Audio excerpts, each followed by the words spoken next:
आज की कहानी का शीर्षक है हम मज़दूर हैं, हमारे पास व्यवहार की दौलत है। आज फिर ठेकेदार नहीं आया।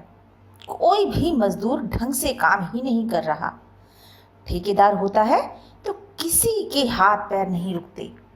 चाय भी 3 टाइम चाहिए और साथ में नाश्ता पानी भी।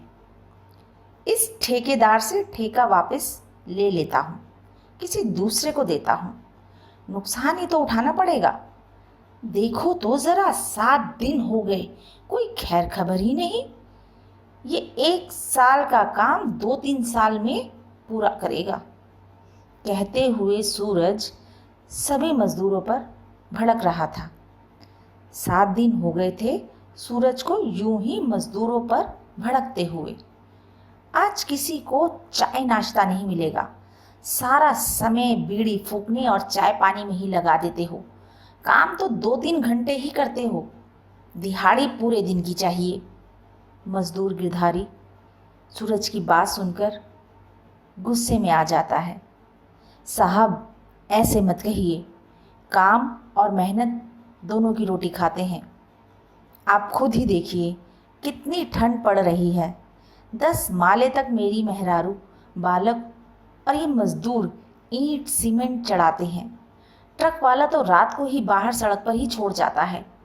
आज सुबह 5 बजे तक सारा सामान सड़क से अंदर तक डाला है, अभी ऊपर भी चढ़ाना है। बच्चों का खेल थोड़ी ना है, ठंड में हाथ सुन हो जाते हैं। आप तो साहब हैं ना, आपको क्या पता। साहब, हमारी मेहनत पर यूं पानी ना फेरो। सूरज तिल मिलाकर काम करते हो तो पैसा भी लेते हो, मुफ्त में थोड़ी ना काम करते हो। गिरधारी दुखी मन से, हाँ साहब, हम मजदूर हैं ना, इसीलिए आपका हक ही बन जाता है कि हमें कुछ भी कहें। हम भी आपकी तरह पढ़े लिखे होते तो हम भी आपकी तरह बाबू सेठ होते। हमारा तो नसीब ही यही है, दूसरों के घरौंदे बनाते हैं और अपना ठौर ठिकाना ही नहीं है। जब से गांव से आए हैं, खाना बदोश की तरह घूमते रहते हैं। जहां काम मिल जाता है वहीं डेरा डाल लेते हैं। बाकी ठेकेदार की मेहर। की बात अनसुनी करते हुए सूरज फ़ोन सुनने लगता है। अरे ठेकेदार साहब, कहाँ गुम हो गए आप? 7 दिनों से कोई खैर खबर ही नहीं है। साइट पर भी नहीं आ रहे और अपनी मनमानी किए जा रहे हो। भाई, ऐसे तो काम नहीं चलेगा। काम करना है तो सही तरह करो, नहीं तो मैं ठेका वापस ले लूँगा। बहुत हैं अभी भी काम को लेने वाले। मैंने तो आपसदारी देखी, मगर अब क्या कर सकता हूँ। अब बताओ कहाँ हो तुम? सूरज साहब, मैं जयपुर में फंसा हूँ। आपको तो पता है कोरोना अब भारत में भी आ गया है और यहाँ आवाजाही बिल्कुल बंद हो गई है। सुनाई में आ रहा है कि सभी जगह लॉकडाउन हो जाएगा और कहीं कहीं तो हो भी गया है। आप ऐसा करिए, मेरे मज़दूरों को 7 दिन की दिहाड़ी दे दीजिए। बेचारे समय रहते अपने अपने घर तो पहुंच ही जाएंगे। 150 रुपये रोज के हिसाब से एक मज़दूर की 7 दिन की दिहाड़ी 1050 रुपये बनती है। आप सभी को 1,500 रुपये दे देना, इनकी थोड़ी मदद ही हो जाएगी। बाकी हिसाब आकर करता हूँ, यहाँ का माहौल देखकर निकलने की कोशिश ज़रूर करूँगा। सूरज ठीक है कहते हुए फ़ोन काट देता है। गिरधारी, सभी से कह दो काम बंद कर देंगे। आज से अभी से काम बंद रहेगा। सरकार ने ऐलान कर दिया है कि सभी काम धंधे कोविड-19 के चलते अब बंद रहेंगे। सभी अपनी 7 दिन की दिहाड़ी ले लो और साइट खाली कर दो। सूरज सभी को 1,500 की जगह 1,000 रुपये देकर कहता है कि 50 रुपये चाय पानी के काट लिए। गिरधारी मन में, गरीबों की मेहनत का पैसा लेकर कितना भर लेगा, सभी यहीं रह जाना है भाई। सूरज सभी को 1,500 की जगह 1,000 रुपये देकर कहता है कि 50 रुपये चाय पानी की काट लिए।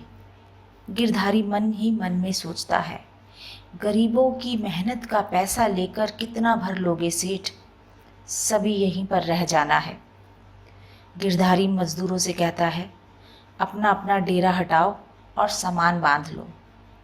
रामू मजदूर गिरधारी से कहता है कि अब वह कहाँ जाएंगे। गिरधारी कहता है, गांव ही चलते हैं, पता नहीं कब तक का बंद हो। सभी मान जाते हैं। सूरज अपनी गाड़ी में बैठकर निकल जाता है। गिरधारी मन ही मन, शहर के पैसे वाले लोग कितने रूखे होते हैं, मदद तो करने से रहे, मजदूरों का भी पैसा खा जाते हैं। चलो, अपना अपना व्यवहार है। सभी 20 मजदूर एक साथ हो लेते हैं, जिसमें महिलाएं और बच्चे भी हैं। कुछ दूरी पर भीड़ दिखाई देती है। गाड़ी तो सूरज साहब की लग रही है, गिरधारी कहता है। रामू, अरे हाँ, ये तो सूरज साहब की ही गाड़ी है। नज़दीक जाकर भीड़ को हटाते हुए, अरे ये तो अपने सूरज साहब हैं।